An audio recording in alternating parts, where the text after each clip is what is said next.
Le décodage capillaire émotionnel, un faux ou un tox? Aujourd'hui, j'avais envie de vous revenir sur cet outil merveilleux qu'est le décodage capillaire émotionnel et qui, moi, en tout cas, me permet aujourd'hui d'accompagner de nombreuses femmes. Alors, pour celles et ceux qui le découvrent aujourd'hui et pour tous ceux et celles qui l'ont déjà entendu, vous vous êtes peut-être à un moment donné demandé « Mais qu'est-ce que ce nouveau gadget sorti du développement personnel ?» Ou bien « Quelle est cette attrape-nigo pour âme sensible, prête à se faire arnaquer par un nouveau gourou ?»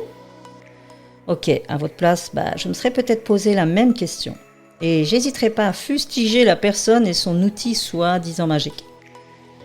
Alors je vous invite à me suivre dans ce nouvel épisode dans lequel je vais faire toute la lumière sur ce nouvel arrivant et qui vous promet monts et merveilles. Allez, suivez-moi. Le cheveu fil de l'âme, le podcast qui tisse des liens entre vos cheveux et vos émotions. Préparez-vous à voyager au cœur de vous-même pour une exploration profonde des racines émotionnelles qui se cachent derrière chaque mèche. Chaque semaine, je viendrai vous parler de mes différentes rencontres, parfois ponctuées de témoignages, et je vous aiguillerai sur la reconnexion à vos émotions pour reprendre les rênes de votre vie et comprendre les messages au travers de vos coiffures. Alors, d'entrée de jeu, j'avoue, je me suis peut-être sentie un peu percutante, parce que en fait, je pense qu'il est temps de remettre certaines pendules à l'heure. Alors, dans cet épisode, j'avais envie de revenir sur ce qu'est le décodage capillaire émotionnel, et désolée si je vais décevoir ou frustrer du monde, qui soit ou non dans la philosophie holistique. Alors, pour commencer, j'ai pas peur de vous le dire que je crois moi aussi en ce qui est incroyable, voire improuvable. Et cela ne concerne que moi. Alors je parle de ce que l'on appelle synchronicité, les hasards qui n'en sont pas, que moi j'appelle ça des rendez-vous. De penser que mon père, mon frère et ou ma sœur, qui sont tous décédés, sont près de moi, qui répondent aux questions que je leur pose régulièrement. Ceci, ça m'appartient, et je me fiche du qu'en dira-t-on, c'est ma croyance. Et si elle me fait du bien, alors ça ne regarde que moi. Alors je vous dis ceci pour comprendre la suite. En fait, si dans ma vie je vis ce genre d'expérience, cela ne veut pas dire que je la fais vivre aux autres. Je ne me prends pas pour une personne qui va en tout cas leur permettre d'affirmer qu'il y a un esprit proche d'elles ou qu'elles sont accompagnées. Et si j'ai déjà pu en tout cas l'évoquer, c'est dans le sens où soi-même, on veut y croire. Et que tant que ça ne fait pas de mal, alors pourquoi pas. Ça appartient de nouveau à chacun.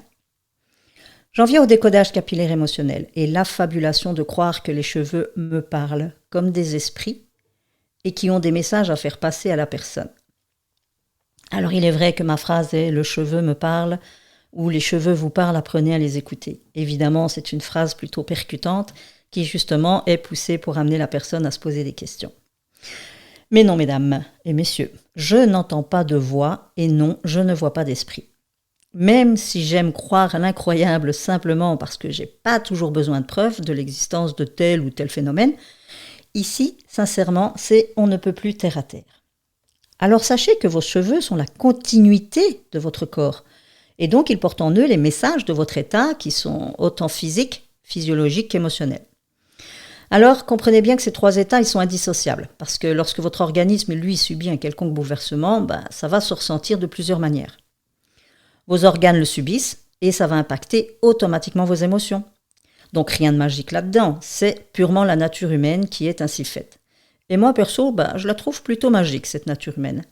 Car à elle seule, ce serait le fait que de porter la vie en soi. Imaginez, moi depuis toute petite, j'ai toujours trouvé ça magnifique, d'avoir un enfant, en tout cas un être humain dans son propre corps. Moi ça c'est waouh, juste waouh. Alors donc je le dis, ça pour moi c'est très magique, même si le pur scientifique pourra trouver ça très mathématique. De nouveau, chacun sa perception. En tout cas, aucun jugement à avoir, juste le respect de l'autre. J'en reviens donc au décodage et à vos cheveux qui sont des messagers. Alors, lorsque vous êtes malade, est-ce que vous avez déjà pu remarquer que votre cheveu lui-même avait un drôle d'aspect? Donc ça va se ressentir à travers votre corps et donc automatiquement aussi dans vos cheveux. Il y a différentes manières évidemment que cela s'inscrive, c'est-à-dire que selon ce qui se passe en vous, il va y avoir un lieu de bouleversement chimique qui va influencer votre état interne. Et donc ce sont comme des substances chimiques qui vont se créer, se retrouver implacablement dans votre sang. Et ce sang nourrit vos cheveux. Demandez-vous un peu pourquoi vos cheveux y tombent suite à un traitement chimique, par exemple, genre chimio. Pourquoi vos cheveux ils ont l'air si ternes et mous quand vous êtes malade. Pourquoi certains médicaments ont un effet néfaste sur vos cheveux. Il y a plein de questions comme ça qu'on peut se poser et se demander, mais oui, tiens, c'est vrai, si je me donne la peine de regarder mes cheveux au moment où je vis des choses comme ça, je remarquerai qu'effectivement, il se passe quelque chose, en tout cas dans ce qu'ils me montrent dans leur aspect. Donc au niveau de vos émotions, cela, c'est le même schéma. En vous, il va se créer un chamboulement chimique qui peut être hormonal et qui va donc se retrouver par le flux sanguin dans vos bulbes capillaires, là où le cheveu se construit et va donc ancrer en lui ces fameuses informations du moment. Alors, nous sommes là dans le côté très scientifique et prouvable. La partie obscure, comme le penseront certains, et que l'on voudrait prouver pour se rassurer, est la partie émotionnelle du moment. Alors, c'est prouvable car au fur et à mesure que je manipule les cheveux, souvent, ce qui se passe, c'est que l'apaisement de la personne va faire que même au niveau du cheveu, on sent cet apaisement. C'est juste que la personne, doucement, elle se dépose. Elle se sent de plus en confiance et elle va ressentir donc elle-même cet apaisement. Et comme si elle intégrait le message de l'instant comme je lui parle. Alors là où les sceptiques me diront, c'est pas possible, puisque si l'information s'inscrit au moment de la naissance du cheveu et qu'elle se retrouve à l'intérieur, évidemment, au moment où moi je vous parle, on ne va pas dire que toute l'opération va se faire ainsi, et tiens, je parle, on s'explique, il y a une information qui passe, ça rentre dans le bulbe du cheveu, il naît, et ainsi de suite. Bon, on se doute bien que tout ça ne se passe pas dans la seconde. Mais c'est là que je vous dis d'arrêter de toujours tout vouloir contrôler et écouter votre corps qui vous parle sans cesse. Parfois par des mots, MAUX, qui sont bien installés depuis longtemps et parfois juste sur l'instant. En lui, il se passe tellement de choses que nous ne connaissons pas toujours. C'est ce qui peut peut-être perturber le scientifique qui lui a besoin de se rassurer par une croyance pure et dure que c'est explicable. Moi, je ne suis pas là pour vous tenter de vous prouver quoi que ce soit. Juste vous faire apprécier ce corps qui enferme tellement de mystères que nous devons apprendre à respecter. Parce que n'oubliez pas qu'avant tout, il est votre véhicule terrestre. Et sans lui, franchement, vous n'iriez pas bien loin. Et moi, cette part de mystère, je l'entretiens parce que cela me permet de croire à d'autres choses qui me remplissent de joie sans pour autant m'illusionner. Je reste très terre à terre. Alors, au travers du décodage capillaire émotionnel, c'est à vos émotions que je m'intéresse. Et donc, sachez franchement qu'au fil de mes 40 années de coiffure, alors, le nombre incalculable de cheveux que j'ai pu caresser et parfois même, excusez-moi mesdames, maltraiter, alors je peux vous assurer qu'aujourd'hui, oui, il me parle. Mais pas dans le sens où vous l'entendez, dans le sens où l'humain peut le percevoir avec l'audition, mais de par son apparence. Parce qu'il révèle tellement votre état interne et parfois, le constat, je vous assure, il est parfois tellement désolant. Mais bon, heureusement, dans d'autres cas, il peut être aussi éblouissant.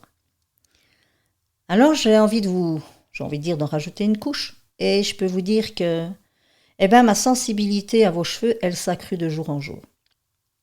Donc, cette sensibilité que j'ai quand je suis face à vous, en fait, vous savez, c'est comme on dit toujours, mon défaut professionnel, je vais faire telle ou telle chose avant autre chose parce que c'est quelque chose qu'on fait tellement habituellement toute la journée dans notre travail. Moi, dès que je rencontre quelqu'un, que ce soit dans la rue, chez vous, une amie, un inconnu, n'importe, mes cheveux, ils vont se porter en premier sur vos cheveux. Mes yeux. Mes yeux, eux, ils vont se porter en premier sur vos cheveux. Vraiment. C'est un réflexe instantané. Je vois quelqu'un qui passe, je regarde ses cheveux.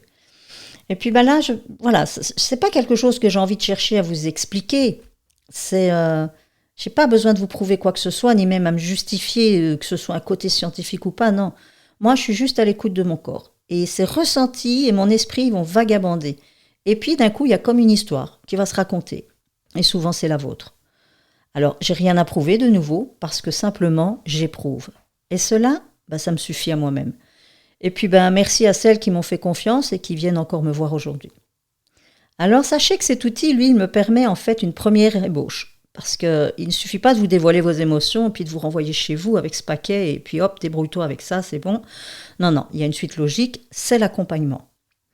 Et là, alors, on atteint autre chose. Autre chose que moi, j'ai constaté au fil de ces années de pratique. Alors le fait, c'est que lorsqu'on rentre dans un questionnement sur soi, évidemment, on va être amené à rencontrer diverses personnes avec diverses approches pour tenter de trouver des réponses. Et là, mon grand constat, décidément, c'est que je trouve que ça reste principalement de l'intellectualisation. Alors, il y a une certaine compréhension pour la personne, c'est sûr, et puis sur le moment même, elle va se sentir comme libérée, effectivement, de quelque chose qui la hantait, et puis qui, au fil du temps, elle va commencer à un moment donné, vous voyez, quand elle va comprendre cet instant, elle va se dire « Ok, j'en suis débarrassée ». Et puis, au bout d'un moment, elle va retourner dans sa vie de tous les jours, et elle va se rendre compte que de nouveau, elle revit les mêmes situations qui l'ont conduite justement à consulter ces personnes. Et puis alors, elle va se demander pourquoi ça revient alors qu'elle, elle pensait en être débarrassée par la seule compréhension. Et c'est là qu'il y a le souci aussi. C'est là que la compréhension, elle seule, elle n'est pas suffisante. C'est une première étape obligée parce que sans elle, on ne peut pas agir. Et là, c'est la deuxième étape, agir. C'est la mise en mouvement. C'est le passage à l'action. Et puis, pour ce faire, il est indispensable d'intégrer l'information. Et donc, c'est là où je peux aider à passer de l'intellect au corps. Et donc, voilà, c'est pour revenir à ce corps qui, lui, donc, va vous envoyer sans cesse des messages, mais que vous n'écoutez pas parce que vous n'avez pas appris non plus. C'est là que mon accompagnement intervient à la suite du décodage capillaire émotionnel. C'est le passage à l'acte. C'est ce que vous allez faire ou mettre en place avec ce qui a été mis à jour. Alors moi, mon raisonnement, il va plus loin encore, parce que après de nombreuses années à vouloir combattre effectivement un état d'être dont moi-même, parfois, je voulais me débarrasser, et puis le voir revenir en force encore et encore, c'est qu'aujourd'hui, j'ai enfin compris que je devais l'accueillir, au lieu de vouloir le rejeter. Et par la même occasion, je lui donnais systématiquement de la puissance. Ça devenait un réel combat. En fait, plus je voulais ne pas être ou ne pas ressentir, évidemment, plus j'étais, plus je ressentais. Et donc, plus vite je l'évite, et plus il me suit. Alors, cette force incroyable de revenir sans cesse et puis prendre chaque fois plus d'ampleur, c'est le pouvoir que je lui donnais à vouloir tant l'éviter. Alors, c'est pourquoi l'accompagnement aujourd'hui va permettre avant tout d'accueillir, de ressentir dans le corps, pour sortir de cette rumination mentale qui fait tourner en bourrique, en fait. Et donc, vous vous êtes sûrement déjà dit, mais oui, mais c'est ça, j'ai enfin compris, oui, c'est bon. Et puis cette compréhension, donc, elle vous fait croire que tout s'arrête là. Sauf que l'action, elle doit suivre. Et le côté intellectuel, lui, vous fait croire le contraire. Alors, vous avez compris, mais vous, ne changez rien à votre attitude, alors c'est normal que ça revienne. Et puis en force, évidemment. Alors souvent, c'est vrai, j'utilise l'exemple du kiné. Je dis toujours à mes clientes, le kiné ou l'ostéopathe, ou j'ai envie de dire n'importe quelle personne qui vient vous donner en tout cas une première ébauche ou un coup de main ou vous aider à remettre quelque chose en place, eh bien à ce moment-là, on se dit « Ah c'est chouette, super, je sens plus rien ou je me sens super bien, donc c'est bien, c'est ok, c'est comme l'intellectualisation, on se dit ça bon, j'ai capté le truc, tout va bien. » Et puis vous retournez dans votre vie de tous les jours et puis ça peut durer peut-être quelques jours, quelques semaines, quelques mois, faut voir. Puis au bout d'un moment, vous vous rendez compte que, oh, mince, ça recommence. Ah, de nouveau, cette douleur, cette gêne, cette pensée, mais enfin, pourquoi ? Et tout compte fait, tiens, la personne qui m'a aidé, en fait, n'est pas si compétente, on va dire, je ne sais pas. Mais à un moment, j'ai juste envie de vous dire, posez-vous la question. Dès l'instant où on vous a mis déjà une première pierre à l'édifice, vous, quelle a été la suite ? De continuer de monter cette ébauche ou bien de retomber dans tous vos travers que vous aviez avant même ? De venir consulter justement. Et c'est là où, si vous ne changez pas votre mode de fonctionnement à partir de cette compréhension, ne vous étonnez pas que tout le même système va se remettre en place. Donc c'est vraiment ce résumé de cette phrase, j'adore, ou alors à peu près vous la connaissez tous, c'est « ne t'attends pas à avoir de changement si tu fais toujours la même chose ». Et donc je trouve que là, ça résume tout, vraiment. Alors pour cet épisode, je vais m'arrêter là parce que si je continue, là je crois que ça va durer encore des heures. Mais pour vous expliquer aussi que suite à tout ça, moi j'ai eu une belle prise de conscience.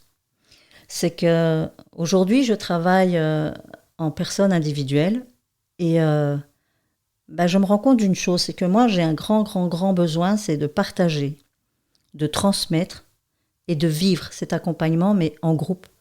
Donc j'ai vraiment en fait envie de réunir des gens, j'ai envie de qu'on soit à plusieurs à se nourrir en même temps et de se nourrir les uns des autres en même temps parce que l'histoire de chacun va de toute façon accompagner les autres. Mais voilà, avec des petits groupes où je trouve ça plus animé, dynamisant et voilà, ça peut permettre franchement, je pense, une transmission plus fluide. Alors, sachez que avec mon mari, on s'est lancé dans la mise en place de retraites pour justement transmettre tout ceci à toute personne désireuse de se retrouver comme ça et d'apprendre déjà d'accueillir qui nous sommes avant tout et pour avancer plus sereinement comme ça sur notre chemin, c'est d'arrêter de se battre avec soi-même. Donc, on a lancé cette idée de retraite et on en a déjà prévu une première qui aura lieu du 18 octobre au 20 octobre et dans un endroit magique. Alors, je dis magique, mais rassurez-vous, il est réel. Donc, vraiment magique parce que c'est vraiment un écrin de verdure au milieu d'un bois avec un énorme espace où on peut vraiment se laisser aller. On est très loin de la route. On est vraiment bien tranquille et entouré des animaux. Et ça, la nature, moi, c'est ce que je voulais, c'est un endroit de nature. Et là, on est en plein dedans. Un espace où tout confort avec des matériaux nobles. Et donc, vraiment, on a essayé de respecter au maximum tout ce bien-être. Donc voilà, si jamais vous êtes intéressé, plus de détails va arriver bientôt. Parce que voilà, c'est déjà pour la 3e semaine d'octobre. Donc les détails vont arriver bientôt. Et si vous êtes intéressé, n'hésitez pas à me contacter. Et puis, n'hésitez pas aussi à me faire part de votre avis, j'ai envie de dire, par rapport à tout ça. Ce côté parfois peut-être plus scientifique, parfois plus holistique, parfois, voilà, on peut avoir ce mélange des deux. Moi, j'ai besoin de ce mélange des deux. J'ai besoin de ce côté très terre-à-terre, peut-être pour me rassurer de certaines choses. Hein, ça me regarde. Et puis, j'aime ce côté inexplicable, ce côté impalpable. J'adore, vous savez, moi, une histoire que j'aime, c'est l'histoire des fées, l'histoire des gnomes, que dans la forêt, il existe des petits personnages comme ça. Ça n'a jamais tué personne d'y croire ou de ne pas y croire. Moi, c'est même pas une question de croyance, c'est une question de... Ouais, je trouve ça beau et magique. Voilà, c'est le côté magique, en fait, moi, qui me fait un bien fou. Et j'adore ça. Mais j'avais besoin de revenir sur cet outil du décodage capillaire émotionnel qui est... alors quand je lui dis magique et quand je dis que vos cheveux me parlent, voilà, j'avais voulu vous faire un petit point pour vous dire que c'était quand même quelque chose de très concret, mais qu'en même temps je trouve magique parce que pour 40 années de coiffure, il m'a fallu quand même plusieurs années avant de comprendre qu'à travers ce cheveu, il pouvait passer énormément de choses. Vraiment, vraiment. Chaque fois que j'en parle, là, je vous dis, j'ai une émotion qui monte, c'est fort. C'est fort parce que... je repense à toutes ces années où, alors que je les ai maltraitées ou pas, évidemment, c'est même pas une culpabilité, c'est de me dire oui, je l'ai utilisé comme un appareil esthétique pur et dur, comme le veut la coiffure, je vais dire de manière basique. Mais au jour d'aujourd'hui, voilà, c'est me dire que non, c'est une partie intégrante de vous-même. Il est accroché à vous et c'est pas une partie extérieure qu'on dépose et qu'on remet. Non, c'est vraiment une continuité de vous et donc il est tout à fait normal que se retrouve en lui ce qui se passe en vous. Et ça, je crois que je n'aurai de cesse pas d'essayer de vous convaincre, mais en tout cas de vous faire comprendre que réellement, oui, votre cheveu vous parle et il a beaucoup à vous raconter. Et moi, je ne demande que ça, vous apprendre à l'écouter. Donc voilà, je vous remercie pour votre écoute. Sachez que j'ai pris grande joie en tout cas à enregistrer cet épisode. Moi, je ressentais le besoin d'éclaircir tout ça. Et puis je vous dis, si je m'écoutais, ça aurait pu durer encore et encore, mais bon. J'espère que l'essentiel a été dit et je pense qu'un rappel de temps en temps, ça fait toujours du bien à tout le monde et à moi pour commencer. Alors, je vous dis à bientôt et je vous annonce que le prochain épisode, ce sera une nouvelle interview. Celle de Bénédicte Jarre. Pour ceux et celles qui nous auront écoutés, nous sommes passés en live ici début de semaine. Et c'est une belle personne que j'ai envie de vous faire rencontrer. Et elle répondra alors aux questions que je vous avais posées dans un épisode précédent en rapport avec vous et vos cheveux. Et en même temps, elle va nous raconter une étape bien spécifique de sa vie, en lien elle-même justement avec ses cheveux. Alors, je vous dis à tout bientôt. Bye bye.